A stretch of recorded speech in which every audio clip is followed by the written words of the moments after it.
Okay, welcome everyone. Thomas Flitter with GovComms here. We've got Delegate Office Hours here for Thursday. And we have a couple of things on our agenda. We put out a poll, just wanted to talk about MakerDAO priorities, tied actually with some, also talked about the signal request too, which was the budget reallocation, which kind of goes together. But then Paper was asking about the rates, the floating rate. He just wanted to, I think, if when he gets on, he was mentioned that for just a minute. So a lot of good stuff here today, right before the GNR call. So I'll first off thank everybody for being here. Second of all, if you don't mind, just hitting the mute button until you want to speak, or raise your hand so that we can keep this nice and orderly. Also, the recording will be posted here later on today when we get wrapped up. So again, thank you for joining us, and want to go ahead and get kick-started. First off, the MakerDAO priorities. Raphael, I know you had put out a spreadsheet last week. I wondered if you could just brief us on that, what the progress was, just for a second or two. Yeah.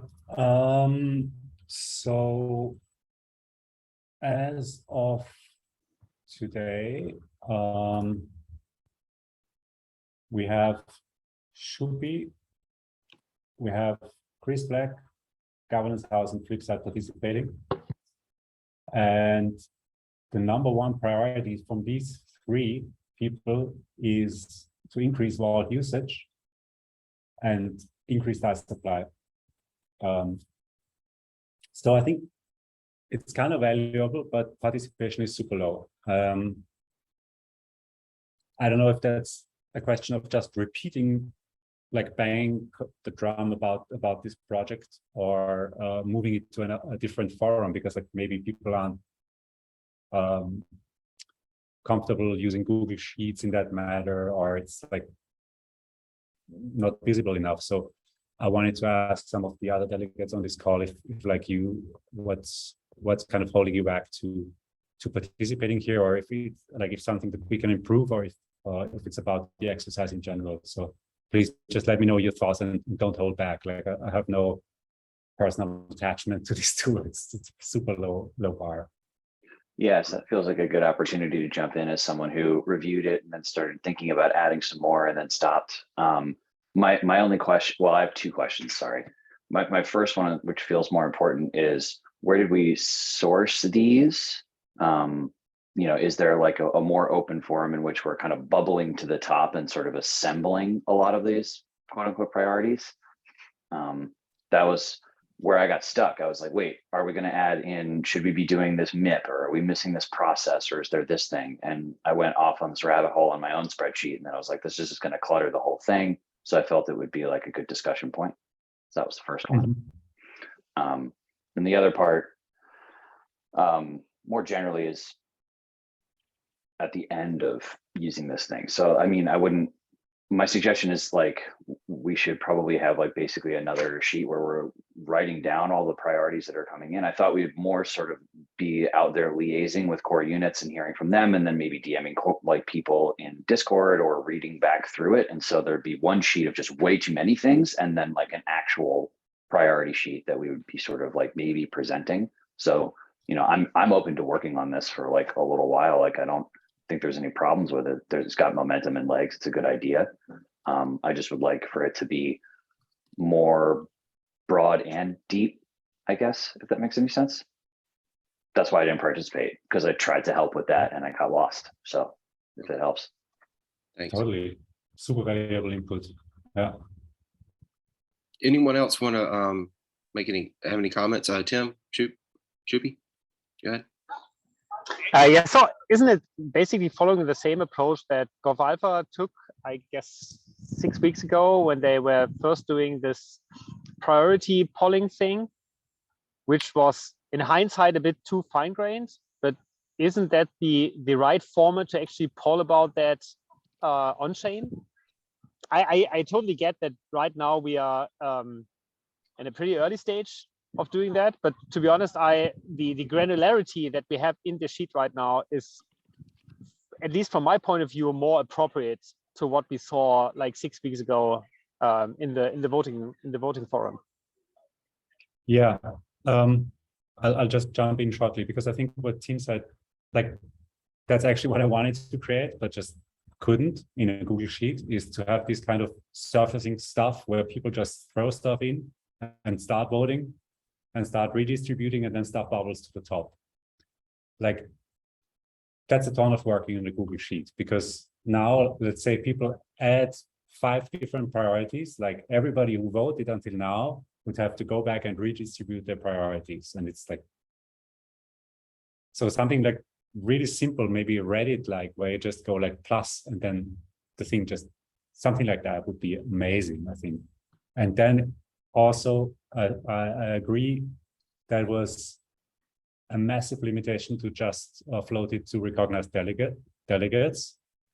And the reason I did that is because I had no way to escape that. Like this was like the simplest MVP way to just say, hey, is there even some type of traction that's happening? And like at least this group of like, I think 30 people max or so can then interact with the sheet.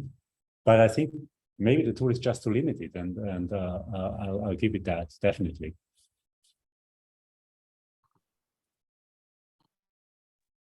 All right, thank you, Raphael. Appreciate it. Any other comments about the sheet? Tim Chupi, did you have your hand back? Yeah, I actually don't think that this tool is limited. I mean, right now we have like how many delegates? Like 15 or something like this. So even if this is just viewed as a starting point, we should at least start on doing that. And I totally get what Tim Black was saying, but the only way to move forward is to actually use the tool that we have right now and then iterate from that point on.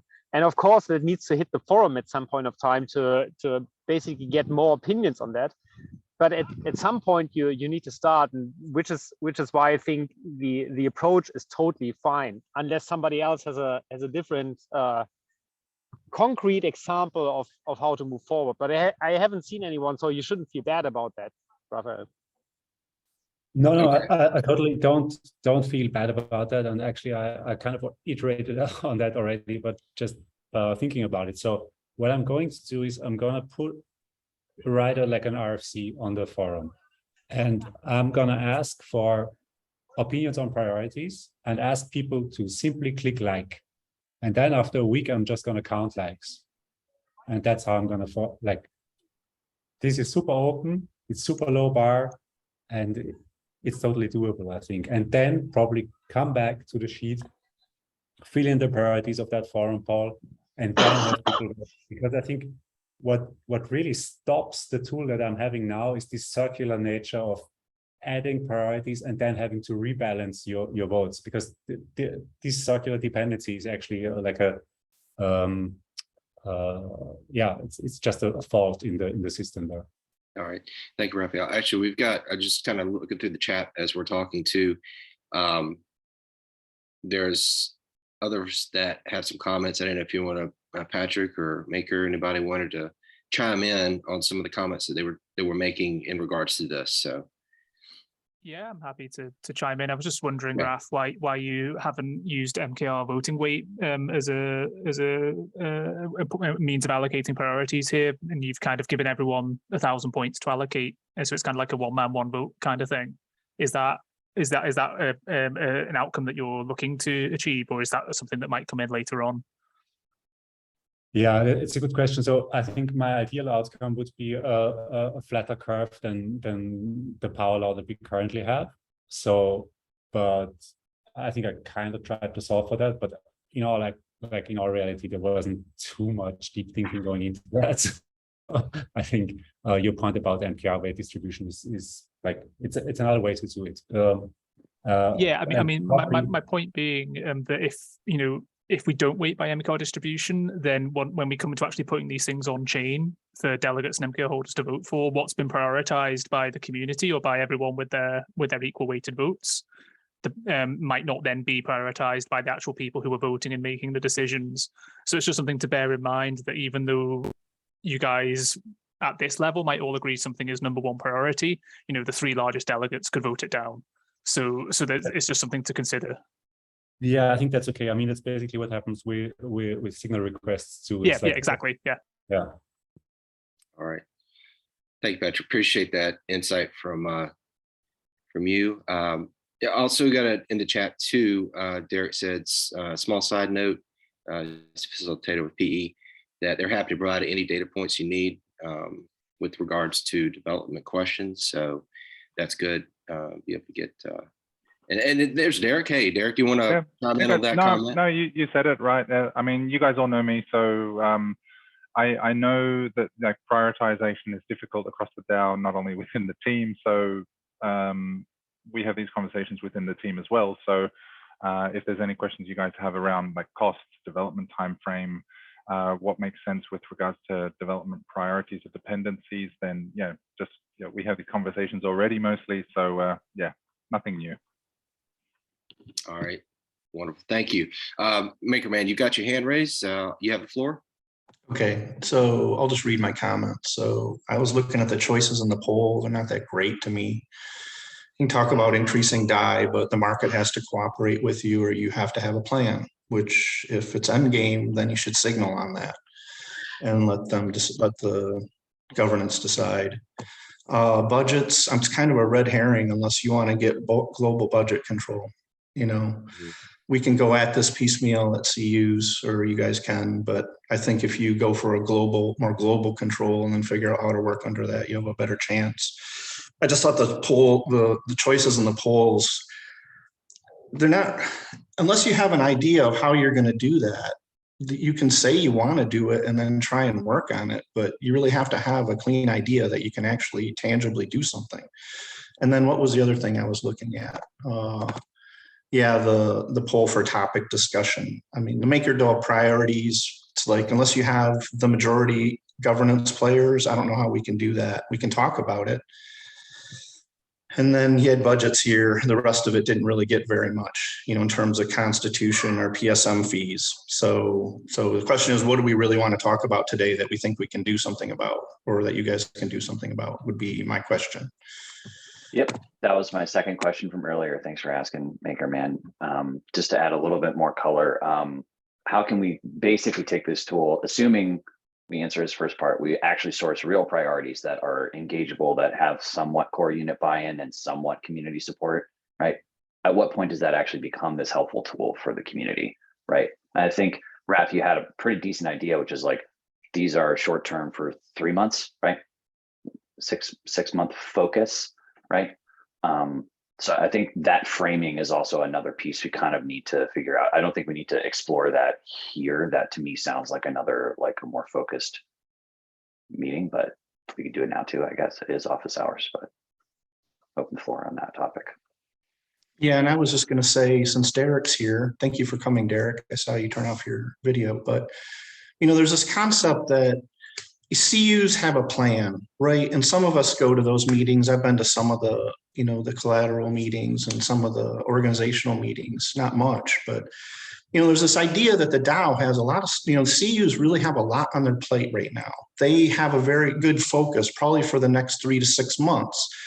And I really want them to unfold that before we go jerking them around on priorities, which, when I sit here and think about this, the real big issue that's come up is endgame. And I think if there was anything, it would probably make Rune happy. It would at least send a signal to the entire DAO that in 3 to 6 months after some of the hard work is done, then the next switch of gears is endgame and MetaDAOs, right? If that goes down, then we can move on to a next topic or whatever. But I think there's a real issue with, we want to set priorities, but we really have set priorities, that we have a lot of people working on stuff that is going to come out in 3 to 6 months. And it's a good idea to think about it in terms of that future, not what they're going to do in the next 3 to 6 months. And so I'm sensitive to that. And I think you guys should be too, but you can disagree with me. That's a great point, Maker. Thank you for bringing that up. Raphael, you had your hand up next. One comment. just to MakerMan, I think really good points that you're making, because like that's obviously like the big failure mode here is that like just starts to kind of do this whiplash stuff on top. So first of all, this tool is not binding, but like what it should, like in my opinion, do is have this kind of focusing function where you say, hey, where's the DAO at the moment? It doesn't mean that core events have to like conform to whatever comes up here, but like I want to have something that results in a set of priorities where we can say in discussions when we say, hey, we want to decide like, do we onboard another complex RWA or do we develop synthetic DAO? Then we can say, hey, look, in this sheet, actually, it seems like the DAO's opinion is this. And this then helps us to simplify decisions. And the reason I want to have that is because I think at the moment, a lot of cognitive power is tied up in this kind of, ooh, what's coming? Is it endgame? Is it not endgame? Blah, blah, blah, blah, blah. And I want to have that framework to just simplify decision making so we can have more cognitive bandwidth to focus on strategic stuff, which is actually think through endgame, which I think like I support endgame. I think it's an amazing plan, but there's so much complexity in there. And I have to have the time to actually think that through, because otherwise the implementation will not be successful because we missed a lot of the small stuff that in the end will make it either succeed or not, right? So this is what I'm trying to solve for. And regarding like ongoing CU capacity, then I think that's an amazing point. And something we have to think deeply about it is like with the short-term priority framework that we're building, like let's give CUs a kind of something like an option to just say, hey, look, yeah, okay, this is bubbling up, but like there's absolutely no capacity to build that. So it has like these weights have to be adjusted somehow. You know what I mean? So these kind of forces interplay in a way. Let me chime in here a little bit more. I don't want to take up too much time, but you know, I'm sitting here and I'm thinking about it. And one of the things I would like to see is I'd like to see CUs and governance get on the same page with respect to priorities. You know, we put up this little poll, right? And we also did the poll on the on-chain for priorities, right? I really want to see I want CUs to be able to engage with the same kind of stuff that we're doing and to isolate, like, what does CU say priorities are versus what governance says priorities are, right? That somehow I see as a big mismatch, this idea of the give and take between the people who are actually doing the work, our frontline experts and people, and these, you know, I want to say armchair governance people, right? I mean, we're not in the thick of the trenches, right? And these guys have ideas because they're going to implement it either in smart contracts or growth wants to make a deal. And maybe we're not all privy to that, but I see as the biggest priority is kind of getting on the same page here with respect to how we just talk about and decide these things, much less poll on them, and then how we move forward in terms of cadence, right?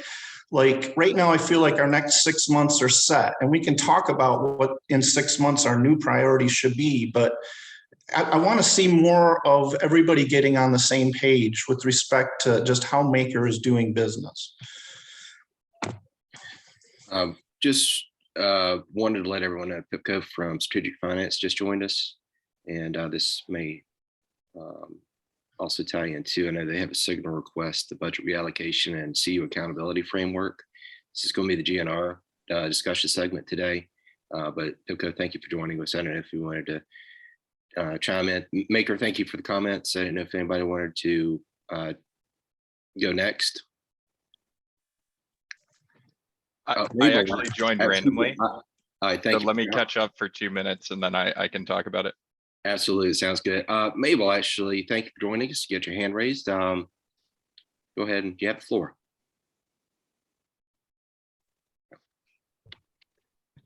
Actually, that was actually an accident that I raised my hand. But since my name is being called, I'll just say I appreciate what MakerMan just expressed, because I think there is some misunderstanding, or some people on some people's mind, that the CUs are not supposed to make any recommendations, that we should just execute. based on community's vote.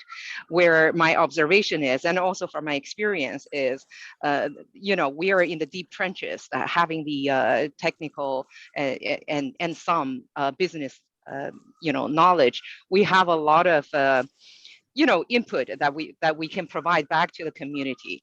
So so I appreciate what MakerMan said earlier. And personally, I've been encouraging some of my peers to speak up more, because there were some people saying, oh, it's as if I am giving too much negative signals out there, or making too many negative comments, and I'm like, that's what's needed. If it is your honest opinion, from a CU member's perspective, I think we need to provide that input back to the community. Thank you, Mabel. And Mabel represents the CES core unit. For those of you who have had a chance to meet Mabel, she's a newer member. But thank you, Mabel, for bringing those comments in. I've got a bunch of hands up, so I'm going to take it.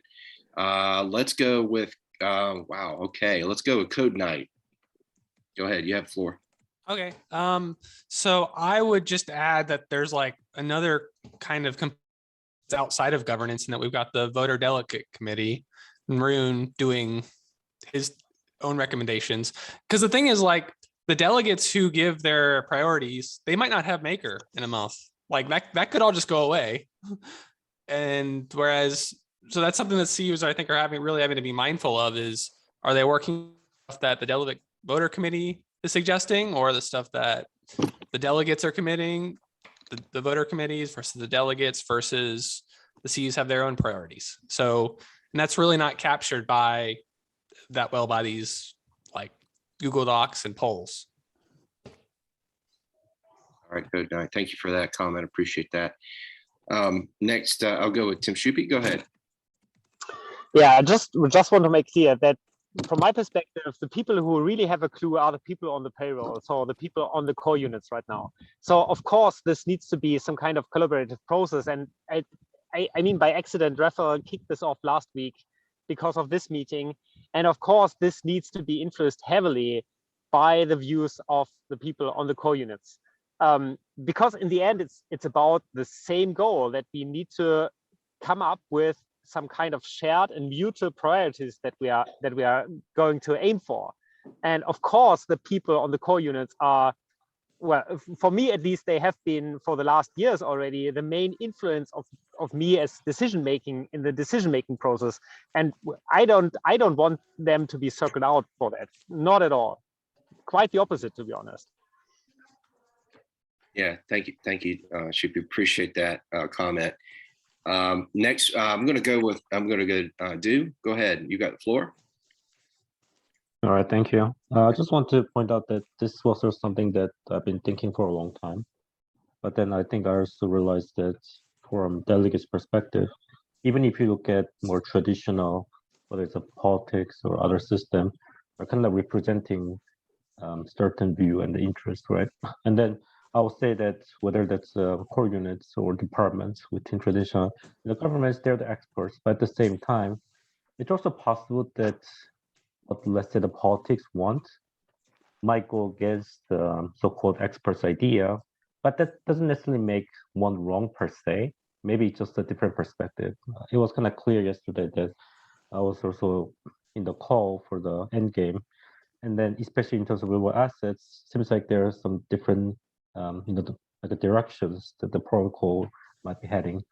But in terms of this, it's not really a question of, okay, so here are the experts and here's what they think, because from their side, we also have to kind of understand that, yes, in their view, it might be this, but even if, let's say, we're going on a little bit long way to so-called fix the problem, at least like I would say from the logic perspective, as well as like our interest, and then our representation, I think it makes sense to present, for example, what voters are thinking. So I just want to say, like, I think there's this kind of dilemma where, okay, but at the same time also, most of core units are probably going to say that their functions are crucial for the protocol. I cannot imagine any core unit will say that we're willing to take very heavy cuts.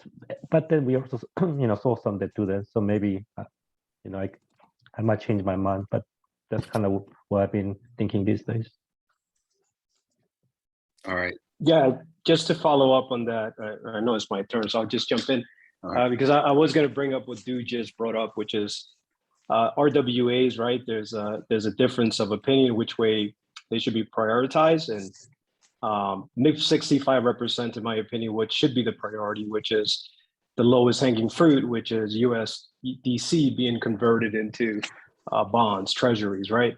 But I also think that you know, once, and we're going to get into KPIs, I'm not sure in this segment or the GNR call, but eventually when KPIs are a thing, you know, every core unit is going to want to deliver on those KPIs, right? Like KPI options are huge, right? They're starting to become a thing.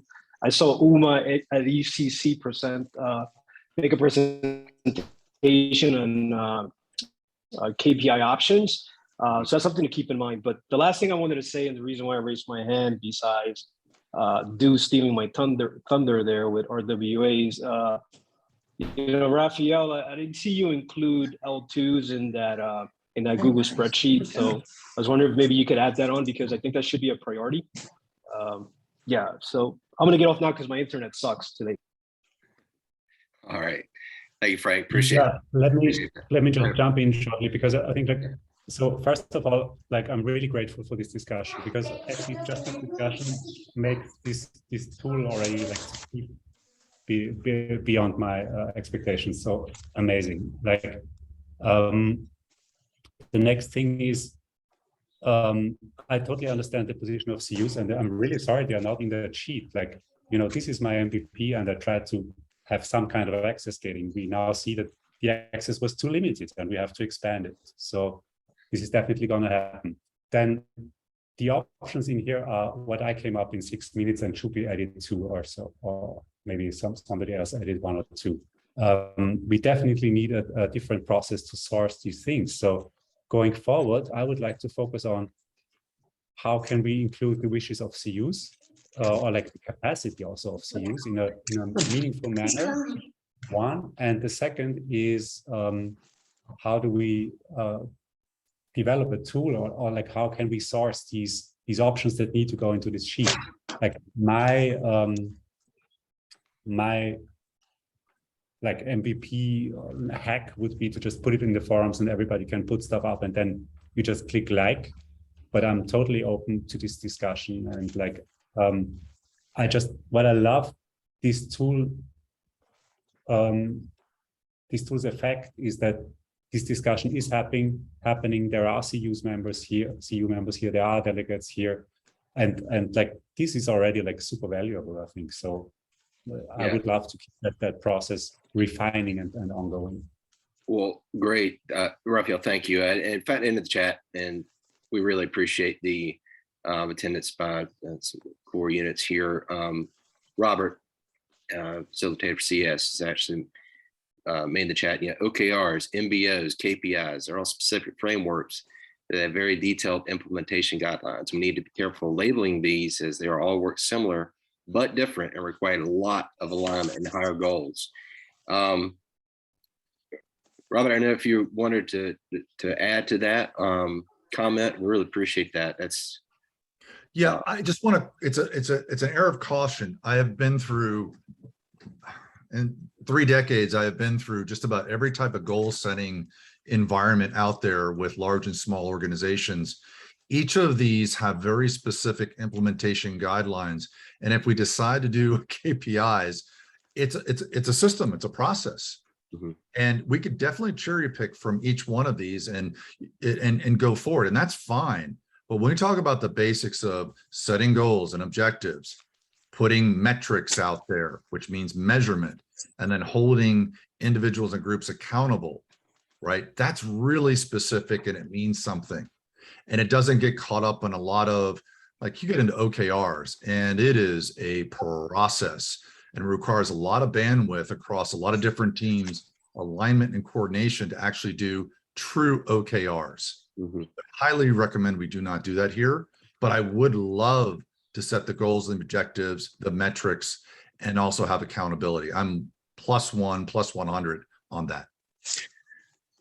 Wow, thank you, Robert, appreciate that insight. That's very, very value added. And I wanted to, talk about the, with the maker prioritization, that also sort of had another topic that came up, with this signal request, with the budget reallocation and the CU accountability framework. I think in that it's also leading to asking the core units, please correct me if I'm wrong, but it leads into them developing, what are your goals and objectives? I don't know, Pipko, was I correct on that? I just wanted to chime in. Yeah, that's correct. And Robert, I totally agree with your point. And I actually am a proponent of probably less of these MBR, OKR type processes because they're just so time consuming. And also if they all happened on the forum, it would be probably impossible to keep up with it. And I think that's why we focused on just goals and KPIs to start. What we're really trying to do is develop a accountability mechanism versus an organizational process like a MBR or OKR would be. But I totally agree with you there. All right, thank you, appreciate that. And I think you in the GNR, you're going to be talking more about that presentation that was done on the 20th of July, I believe, but that'll be the discussion segment GNR. So thank you all. Thank you for that. I guess sort of segue a little bit into it. Does anybody else want to take a shot at any comments that Robert or Pipko or anybody's talked about with OKRs? And yeah, Tim Shupe, go ahead. Yeah, I would. So I'm a man of chaos. So I totally don't believe in formal structures and whatever. But we aren't there yet. It is not about what kind of format we are having or what kind of formalism or structure, whatever we have. It is about agreeing on what should we aim for. And from my point of view right now, a Google Doc or a spreadsheet is totally sufficient as long as people actually participate. And I mean, right now we within the last week, we were not even able to get a successful participation rate from at least the delegate side on it, yet alone speaking from the core unit perspective. And I'm not even speaking about what we see on the forum with tons of people who are just there without even having MKR or whatever. So we are in an early game on that point, and I don't think it's about structure. It's about at least people participating on that. So I totally invite everybody. Might it be somebody from a core unit like Derek chiming in or Robert chiming in, just putting in ideas on what are actually the goals we want to aim for. That's enough to ask for right now.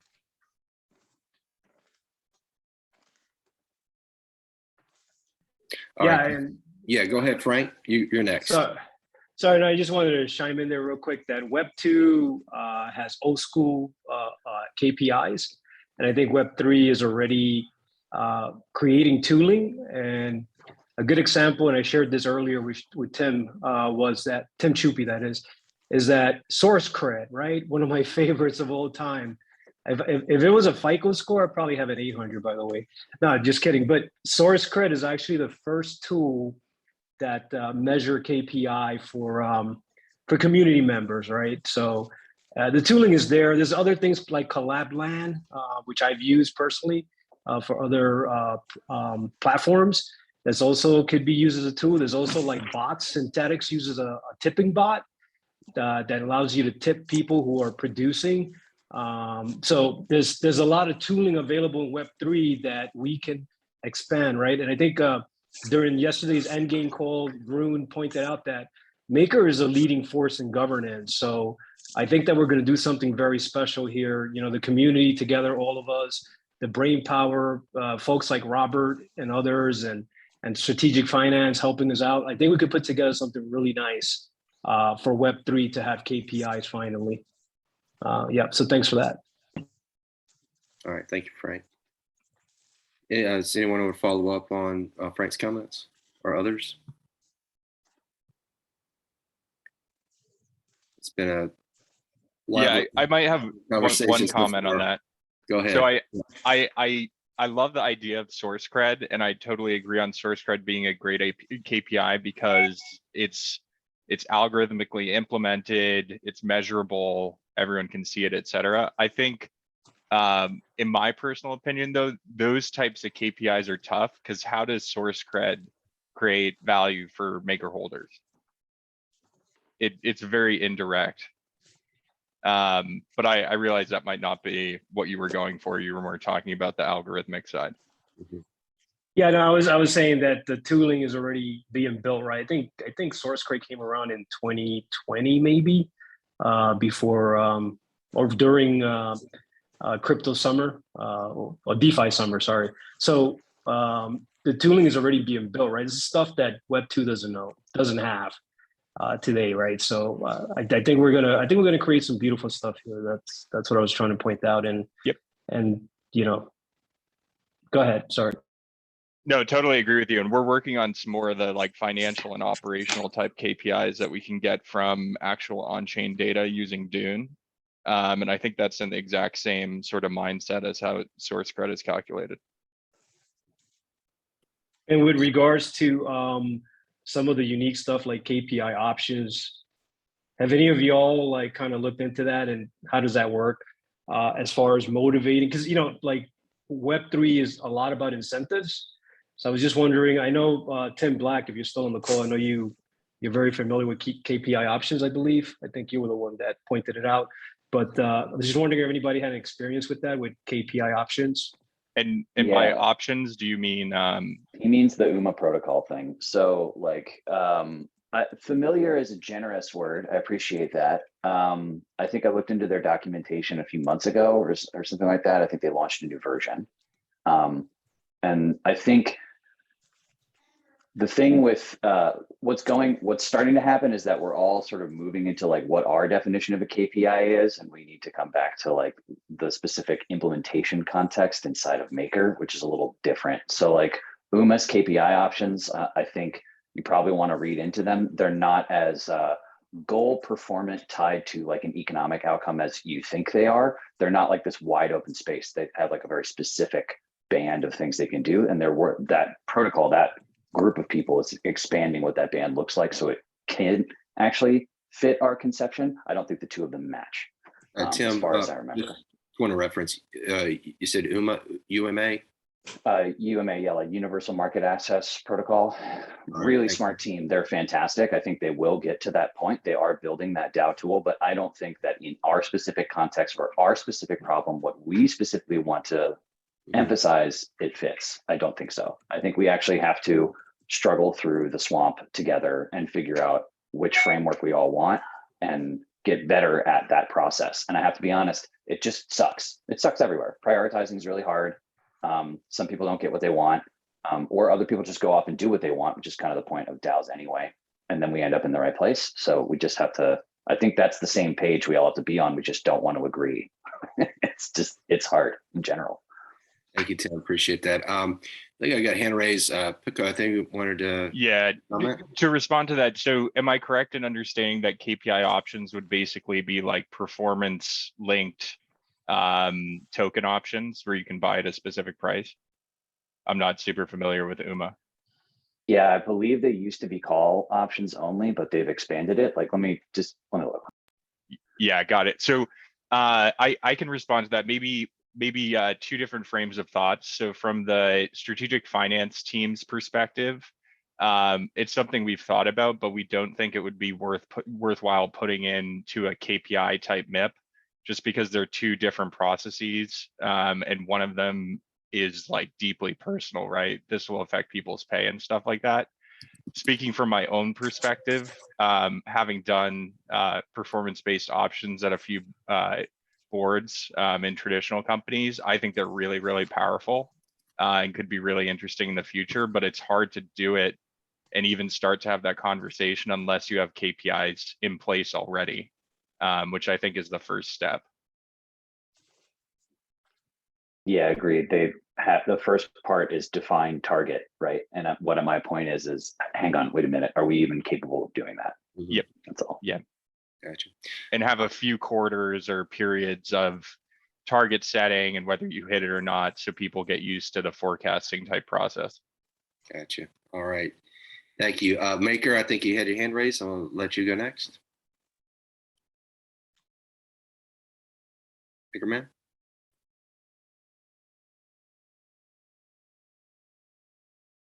You need to unmute yourself. All right. Let's see. Maker, man. All right, we'll come back to him. I think CodeKnight also had his hand raised a minute ago. I don't know if you had any more comments there. Oh, I was just going to reiterate that our early versions of KPIs will inevitably not be good. So they shouldn't be tied to pay, like, until we've had enough time to, like, it could take a year or two to get good KPIs running to the point where I'd be comfortable tying it to someone's compensation. Mm-hmm. All right. Yeah, I was just going to say, familiar with UMA somewhat. It's a complicated system. I haven't really messed with it a lot. I messed with it initially for different reasons, and it just looked overly complicated. The other KPIs I've seen was on Swapper on Gnosis. They use carrot KPIs, and they're basically just doing it as for liquidity rewards and targeting liquidity bands, right? So that if you're below a certain liquidity, you get no carrot rewards. If you're above it, you get the max. And if you're in between, you get some number. And so this was really, these KPIs in terms of dealing with CUs or rewarding CUs, I think it's a bad idea. In terms of rewarding liquidity providers or increasing liquidity or just meeting DAO targets, kind of a good idea, right? That if you put a KPI that we're going to hit, 15 billion, or we get to 30 million in revenue, or 50 million in revenue, right? That everybody gets not just CUs, maker holders, maybe delegate. I don't care. They're interesting ideas as a reward system for meeting some arbitrary target. And from what I've seen lately, they're just used to basically grow protocol liquidity, at least in the simplest form. In terms of managing KPIs for CUs and workers, no way, not even close as far as I can tell. All right. Thank you, Baker man. Appreciate that. Got a comment in the chat. Maker, I think you still got your hand up. You're good. It says, got a comment here. It says, and just point of reference, how come there's no ICO to solve better Zoom meetings? ICO. Everybody's smiling. Initial coin offering. Oh, thank you. Thank you. Appreciate that. All right. All right. Floor is open. Anyone else want to chime in? Didn't we want to discuss something about grades? Yes, Raphael. Thank you for bringing that up. Yeah, sure. Yeah. Just yeah, so looking at this success thing, I did not intend for it to be like a political fight. Like the credit agreement seems in my mind fairly clear that it's floating rate. The trust agreement is not super helpful unless there's some of it that's not public. So anyway, I just wanted us to figure out what we're going to do about this, because it like it even says in the credit agreement will be the lower of the applicable rate, which is a minus 25 bips spread over the prime rate, which as of today is 550. So I don't care if people want to keep it 3%, but I think it seems like we should change the spread, which is also addressed how to do that in the agreement.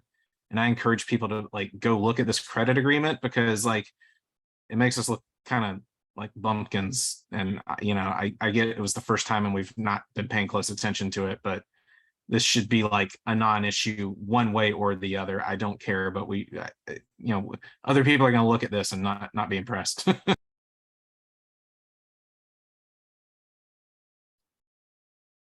All right. Thank you, Paper. I want to comment on that with Paper. So I think it brings up a couple issues. One is process and procedure for RWF in terms of reviewing these agreements and making sure with risk that we're following those, right? So that's the first issue, is that we're kind of just not filling our gaps here over time. The second issue is kind of just a specific success issue that we haven't really moved on them. We've kind of locked as DC. I've spoken with Matt. We can make this move, but Matt already has his financing locked in for his deals. He doesn't need Maker to continue. This is what I know. You can ask him himself and see if he gives a different story. I agree, we should probably standardize how we deal with this, but with respect to success in particular, it's going to be get him off the fence or get him moving forward. And I thought, did he push forward on his arranger MIP yet, or is that moving, or is he still sitting on that? No, not yet. He's still sitting on it. Okay, because this is the issue, is basically, I think Matt is just sitting. He has, I can only speak from my experience with talking to him, that he has moved his business elsewhere. He's not counting on Maker. And so I would really suggest that governance think about what we're going to do about success. And if we're going to do something positively, great. If we're not, then we should send that message back to Matt, and to be fair to him. He put a lot of work into Maker. He is probably, his lawyers are the ones that came up with a number of agreements that others are using. It was my impression, I just wanted to move forward on a couple things, but RWF has pretty much stopped success in its tracks, but I don't have any clear answers. I don't know if anybody from RWF is on this call. And so it's partly a political issue paper, just because it's related to Matt and success and an early player, and also just us cleaning up and following our own procedures. And so, yeah, I mean, I thought this was originally just a RWF not paying attention, but it seems like, given Greg's response, it seems like there's mismatched expectations where we can't even agree on if it is or is not supposed to be floating. And I don't have an opinion on those, but I would like to see us tidy this up rather than having to get dragged out for the next 2 weeks in the signal and then turn into a big fight on chain. I'd like to say, if people want to it just seems like I read it. It seems fairly obvious to me. No one has presented any legal opinion or cited anything in the texts of the relevant documents saying that contradicts my reading of it. If people want to keep his rate at 3%, I would 100% be fine with someone also just running a parallel signal that says, adjust the the spread, because that can be done too. All we have to do is provide 15 days written notice. So it's not like it couldn't get put in before a rate increase. But I don't have strong opinions on that. This just seems like a loose end. It's kind of like the ghost fees from the difference between what's accruing in the vault and what's accruing in the trust is another thing, that these threads are just out there, and I'm just kind of sick of. Yeah, we're at the point now where $100,000 or something might make a difference. So I just want us to start tidying up, sweeping up. I feel like we're just doing the dishes here. So I don't have strong feelings on the resolution, but I'd like to see us resolve this mismatched expectations apparently. And so anyway, so yeah, I agree. I think I was just commenting that the reason why it's becoming political is because success has been kind of effectively stuck. And so I think, to be fair, I agree with you to clean it up, but you better have in your head that it will be political until governance unsticks success one way or another. So just have that in your head. There's a background here. I agree with you completely, Paper. I support conceptually what you want to do, and I would support a proposal to kind of clean that up, but be aware there's going to be significant pushback from different players in different ways to resolve success as this happens. So that's all. Yeah, fair enough. It's a shame that everything's going to be political, but yeah, it's naive to think it wouldn't be. All right. Got a hand. Thank you guys for that discussion. Got a hand raised at NT. You want to comment on the? Welcome. This isn't a comment on what you got. I guess it's somewhat related. I'm representing Columbia as a recognized delegate, and I run our delegate department, but then we also have someone that's a specific lead So the maker lead, he's not on right now. And I take like an overarching view of all the different DAOs that we have governance in. And I guess like a question is just kind of like navigating all the politics, because there are a lot of politics in governance. And I don't know if you guys had any advice, because I get an overarching view of all our DAOs and can kind of see what's going on where. But I just kind of, as we ramp up our governance team, we're planning to add some more people to the maker team, just because there's a lot of stuff going on. And yeah, any thoughts on that? All right, thank you, and welcome. Thank you for joining us today. Anyone? Floor is open.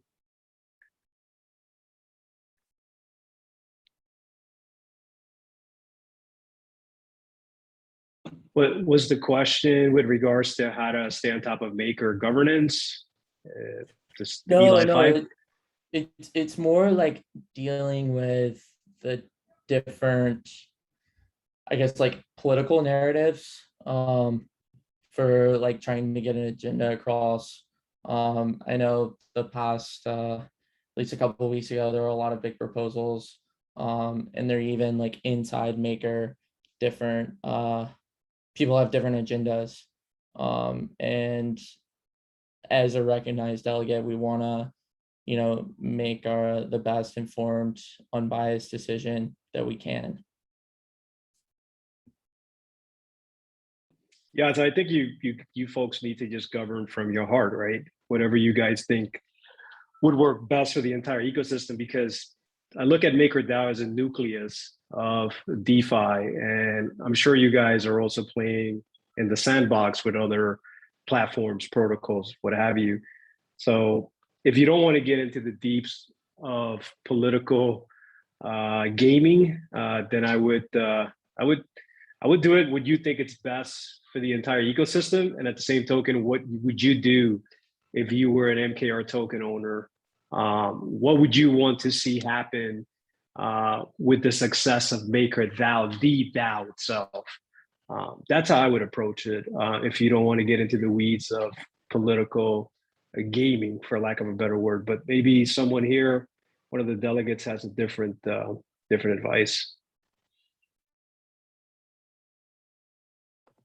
I'll try and give it a shot, being around a fairly long time. So you can't passively govern Maker, as far as I can tell. And in fact, a lot of these ecosystems require a significant time element, not just reading forum posts, but some participation in chat, or at least an awareness of it so that you can go back and look at it. It's literally a time component. You have to make it. And if you don't, you will not have a good idea of not just how to vote, but have an informed vote. It's one of my concerns with governance, actually, is that we have a lot of new players, and we can talk about time requirements. I just know that I spend, lately I haven't, but in the past I've spent almost a full-time job worth of just reading, not just RWF documents, but forum posts and being involved in discussion. And that takes a lot of time and a lot of commitment, and you have to have it. And so it's kind of my take is you really have to be involved, and you have to be here to be able to not just make informed decisions, but understand the nature of governance. Yeah, and to add to that, I think I'm definitely paraphrasing something someone from Gov Alpha told me, but they just said, anything that makes you curious, just go ask questions, show up at office hours. I think adding more people to your team, if that's what you feel is the right way to have that surface area covered to the best of your ability, that is good. And to Deo's comment in the chat, like going and talking to those stakeholders, I think by and large, the best thing about Maker, which still hasn't changed in the almost 3 years I've been around this community actively, is that everybody is open to at least talking or explaining their perspective or trying to help people find info. Like there is that like undercurrent of being helpful always, even if you disagree or agree to disagree on some specific topic. Yeah, I mean, I would say just like being in a lot of these different DAOs, this is one of the better ones in terms of like people responding, and a lot of calls and information is accessible. But I'm just like trying to plan out, and I think we will have quite a few more people to our team. And team, thank you. Yeah, thank you so much, folks. We are at time. Appreciate a very lively discussion today. Also, Raphael, I think as a next step follow-up, we want to continue to work on the spreadsheet. I know we got our GNR call here in just a minute, but any additional comments or thoughts, let's post it. Let's stay in Discord, keep it active, keep it open. And thank you all for joining us, and we look forward to seeing you next time. Have a good day.